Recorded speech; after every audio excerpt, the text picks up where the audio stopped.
On?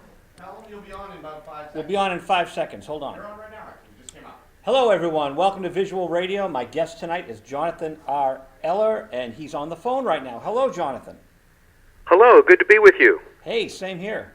Great to be with you, man. What an amazing book. Oh, thank you very much. What got you to do Becoming Ray Bradbury? Well, there is a fascination with Ray Bradbury's life. He's a child of the Depression who came out of poverty and became a wonderful stylist and a first-rate sort of lyric prose poet during and right after World War II. And it's always been fascinating to see how he quickly developed by his mid-20s into a master storyteller, and it just became something that I really wanted to investigate and talk about in a book. Ah, and you've done it very well. I didn't know the guy had his own fanzine.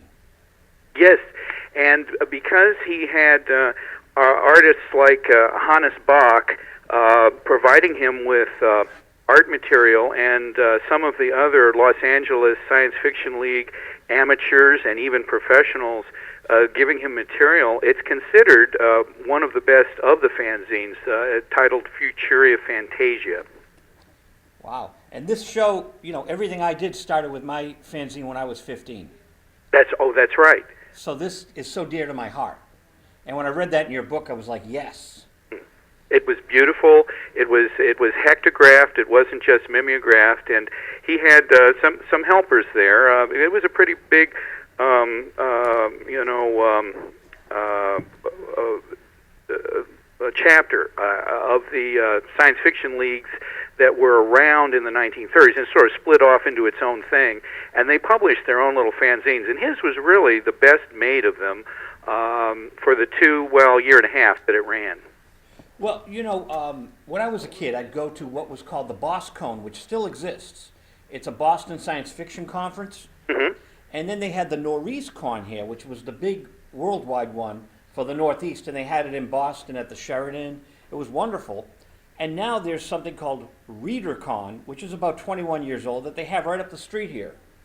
So it's every June, and they just had one, and I get many science fiction writers on the show because they come to these conventions. Oh, yes, absolutely. Ray used to like to go to these conventions. When his schedule became so demanding, there were many years that he missed, and now that he's really limited in his traveling, he gets to the Comic-Con out in San Diego every year, and that's really about it. He misses sometimes, due to health reasons. Now, the Comic-Con has really just come out of left field and taken over because it's bigger than the NorEastCon. Yeah, right. It's a monster, and it really is amazing. It even gets cable TV coverage now. But in the 50s, he came back to the fan world a little bit, and he would go to WesterCon, I believe it was called in the old days, and he would go out there on the West Coast, sometimes to that one too. Amazing stuff. Now, he's in his 90s, maybe? That's right. And as a matter of fact, on the 22nd of last month, he turned 91. 22nd of August. Yeah. Amazing. It's great we still have him with us. Yeah, he's lived through so much. He's sort of like George Bernard Shaw and H.G. Wells, who lived from the middle of the 19th century into the atomic age. Depression-era kid who, born in 1920 in Waukegan, Illinois. 2 of the 4 children die before Ray's even a teenager. And his father was a lineman for the power company. And when the Depression came, especially that second year, 1931, his father lost his job, and they made the old trek in an old 1926 Buick, first to Arizona to try and find a job, then back to Waukegan, and in 1934 they drove all the way to L.A. again on some of those muddy roads, and that's where he lived and grew up. He was always someone who knew poverty and knew the simple life and the small-town life, and he comes from those pre-Depression roots. Now, I'm going to digress just a little, and then we'll get right back into exploring your book and your life, if you don't mind, Jonathan. But the previous show, the wonderful show, they were talking about the new Star Trek box set, which I was reading about online today. Have you heard about it? Not Star Trek, Star Wars. Right, Star Wars, right. Yeah, I've heard about it. Haven't had a chance to investigate it, though. So Lucas has done some tinkering again, which I wish he wouldn't do, but you know, you can always go back to the originals. It's kind of like colorization. But my question to you is going to be, what would Ray Bradbury think of tinkering with Fahrenheit 451? Yeah, that's interesting because, you know, one impulse is to, in his mind, as with many of the writers and fans in the field, is to stay with the tradition and maintain the impact of the original work. But Ray Bradbury himself, part of his creativity involves the urge to revisit his own work and to sometimes revise and rewrite. That's how story groups and story cycles become novel-like things like the Martian Chronicles. Fahrenheit grows out of a novella of 25,000 words into a novel of 50,000 words. And as far as Fahrenheit itself as an example, when Francois Truffaut did the movie in 66, 67, Truffaut interpreted things a little differently, and Bradbury was okay with that. Yeah, and one would imagine you're talking about a major film director certainly going to have his own vision. Yes, he did, and Bradbury respected that. He had I think that Truffaut, when he came to Southern California in the early 60s to interview Alfred Hitchcock and write a book on Alfred Hitchcock, Ray had worked with Alfred Hitchcock, had written scripts, had adapted his own stories for Hitchcock, and they met. And Truffaut, at first, I'm still tracking this with him. Ray doesn't quite remember for sure if it was the Martian Chronicles or the Illustrated Man that Truffaut wanted to do first, and then switched over pretty quickly to Fahrenheit. And Ray has always respected the version that he made. He greatly admired Oscar Werner and Julie Christie and their performances. It's very different from his book in some ways, but he was okay with it. What he doesn't tolerate is when, what he doesn't like is when directors or writers unfamiliar with his work take on projects and commercialize them, and the value of the story gets distorted. That's the kind of situation that he really doesn't care for, and he's managed to avoid as much as he can. I don't know if you've seen the movie with Jennifer Aniston, The Object of My Affection. Oh, I haven't had a chance yet, but I've heard good things. It's an old movie, and it's about a woman falling in love with a gay guy. Mm-hmm. And the author lives in Cambridge, which we're in Winchester, 2 towns away from here.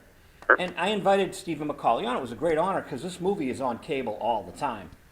And it's fascinating because the book, the scriptwriter just took liberties and started adding characters. And some of it worked and some of it didn't work, but some of the characters are great. And I said to him, you should really do a sequel, maybe an outreach of the movie. But the book was so different and very, very good. But both works kind of stand on their own. And again, it's artistic license. Yes. I think I don't think he was Ray was particularly satisfied with the 1970 Illustrated Man film. He loved the performances that Rod Steiger and Claire Bloom brought to that film, but other writers worked with it and selected the story sequences that would be in it, and he wasn't as satisfied with that. Something Wicked This Way Comes ended up being pretty much to his liking. It was reworked a couple of times before its full release in consultation with Ray. But yeah, there's always that risk. And if we have time for me to throw out another kind of humorous example, do you remember recently, maybe in the last 8 or 10 years, they did a film of Ray's story, A Sound of Thunder? I do not. Well, that's the old going back to shoot the dinosaurs, and somebody steps on a butterfly and it changes history down through time. Oh, wow. Very famous Ray Bradbury metaphor, actually. And that was just a short story that he published in Collier's in the early 1950s, sort of became a Bradbury favorite. Initially, when the screenwriters wrote the story and he was briefed on it, they had taken the butterfly out. It's absurd. Yeah, it was totally absurd, and I remember talking to him at the time, and he was a little glum about it. And then finally, I think the director reworked the script with some other writers, and the butterfly came back in, and he was overjoyed. And actually, it's very difficult to make a short Bradbury story into a feature film. They did okay. I think Ed Byrne and Ben Kingsley were in it, and they did a fairly good job with it. It gets mixed reviews, but at least the butterfly's in it.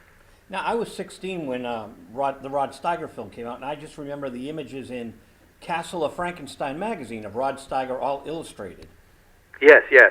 That's fascinating. They made two body cast templates of him so that they could always apply the makeup the same way each shooting day. Ah.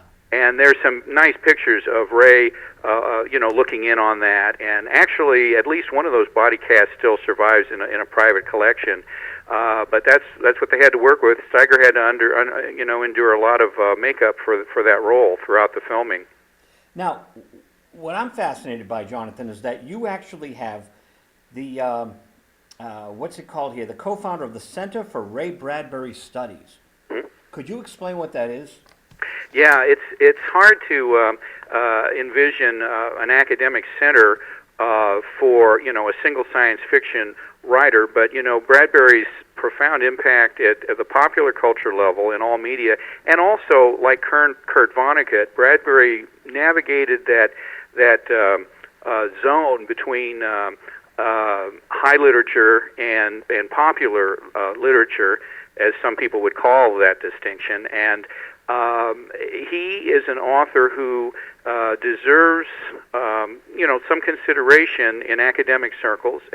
His rewriting of his stories constantly through his career and recombining them in books has made it sort of essential to have a scholarly edition of his work. And what we do at the Ray Bradbury Center, which I founded with a colleague of mine here, Bill Tupons, about 5 years ago, is we recover the earliest texts of his stories, which haven't been seen in some cases since they were in the pulp magazines in the 40s, and we're beginning a chronological edition where we are bringing to press his earliest stories in chronological order. We're up to 1944 in the new volume that we'll be putting together in the next couple of years. Now, is this a physical building?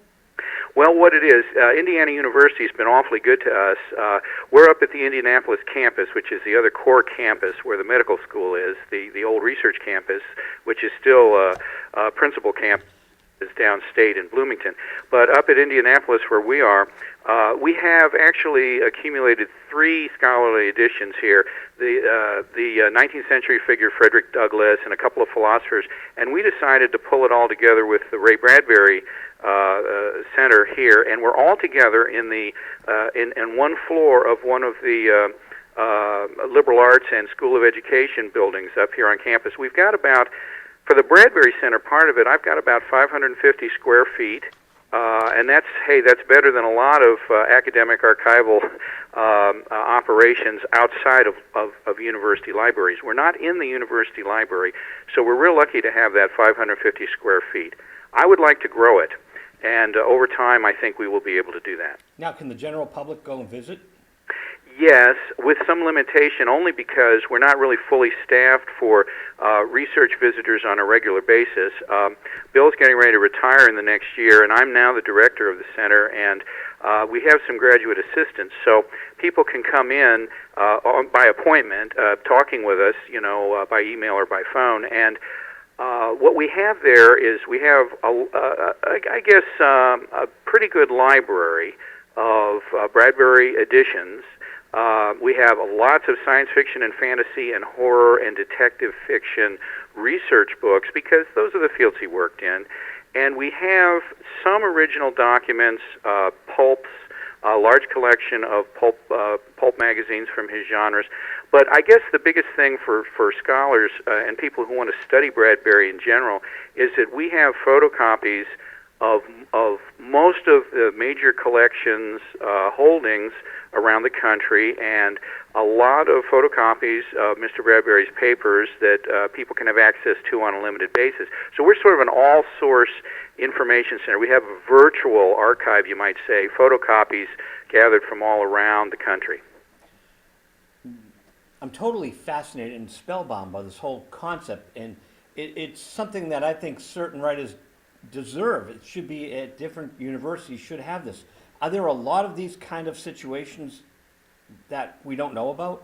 Well, to some degree, these kinds of editions don't usually do living authors. This whole tradition of establishing reliable texts for American literature goes back to the 1960s, and really from the 40s after the paperbacking of America. Books were so available at good prices, but the texts were not reliable. They had often been corrupted over time. In various printings, every time you set the type, you corrupt it a little more, and sometimes editors impose changes in styles. So, in general, for American literature, there were editions set up around the country. That's sort of where I got my training, and then but these are all, authors who've been dead 100 years, out of copyright problems. The exciting thing about working with Ray Bradbury is that we can, with permission and in limited editions, produce scholarly editions of a living author who's still in copyright. Now that's just one aspect of what we do, and there's not a lot of that going on around the country for contemporary authors, but there is some. What is more common around the country are some of these archives like ours. I think